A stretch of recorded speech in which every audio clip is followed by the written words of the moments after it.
Semoga jawaban sederhana ini bisa dicerna. Sebab ada dua tipe manusia. Yang pertama, dia tahu tapi nggak mau tahu karena memang sudah benci. Yang kedua, dia memang benar-benar belum tahu. Jadi gini bro, justru jika Islam diterapkan secara menyeluruh dalam berbagai aspek kehidupan, lebih-lebih dalam bernegara, maka jasa-jasa para pahlawan itu akan semakin dihormati, bukan dilupakan. Karena para pahlawan itu kan berjuang agar negeri ini bisa adil, bisa bermartabat, bisa terbebas dari segala bentuk penjajahan, mulai penjajahan fisik atau non fisik, dan bisa berpihak sepenuhnya kepada rakyat. Itu kan salah satu tujuannya. Coba deh jujur pada diri kita, jujur pada hati kita. Kamu kasihan nggak melihat kondisi Indonesia hari ini? Angka korupsi sudah bukan lagi miliaran, bukan lagi triliunan, tapi sudah menyentuh angka kuadriliun rupiah. Kasus demi kasus bermunculan, mulai dari BBM yang dioplos, bansos yang dikorupsi, EKTP, pupuk, hingga berbagai proyek besar lainnya. Semua itu uang rakyat, uang yang seharusnya untuk pendidikan, untuk kesehatan, untuk kesejahteraan rakyat, justru menguap, justru dikorupsi oleh para koruptor. Kamu sedih nggak melihat tambang-tambang negeri ini dikuasai asing, dijual ke asing, tanahnya digali, gunungnya diratakan, hutannya dibabat. Rakyat tidak sejahtera, malah kebanjiran, dapat longsor, kehilangan mata pencarian, kekayaan alam diambil, dikeruk. Dampaknya apa? Lagi-lagi siapa yang merasakan? Rakyat kan? Kamu sedih nggak melihat tingkah laku para pejabat yang katanya wakil rakyat? Saat kampanye mereka merakyat, tapi setelah berkuasa nggak mau dikritik lah, minta tunjangannya naik lah, minta fasilitasnya diperbaiki lah. Dan saat rakyat mengeluh, mereka sibuk menjaga kursinya, sibuk menjaga kepentingan mereka. Yang mereka bela seringkali bukan rakyat tapi para pemodal.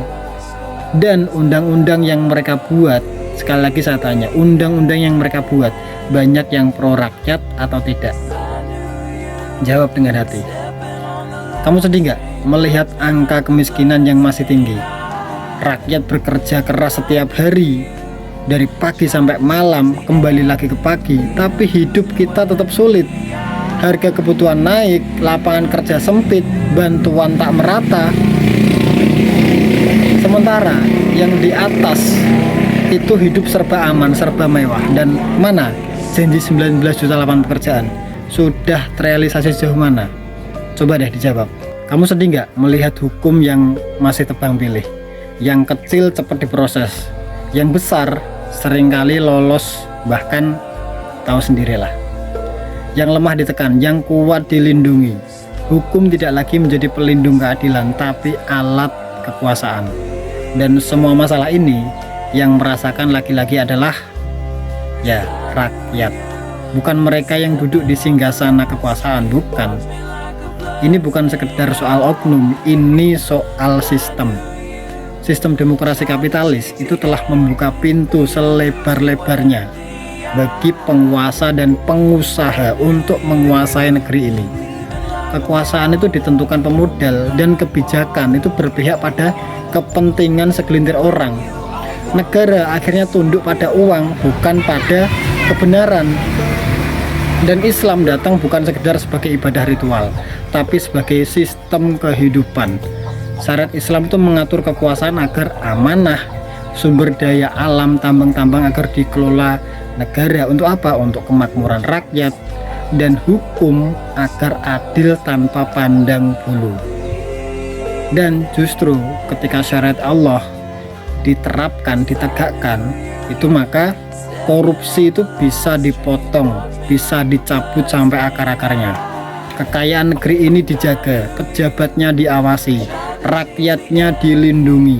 Itu bukan mimpi, itu bukan utopis, itu merupakan janjinya Allah. Dan inilah solusi yang sudah terlalu lama ditinggalkan. Semoga jawaban sederhana ini bisa membuka hati yang tanya ya. Dan mungkin bila ini bermanfaat bisa disebarkan, karena banyak sekali pertanyaan-pertanyaan sejenis yang itu ditanyakan seolah-olah ya tahu sendirilah, Wallahu alam bishawab.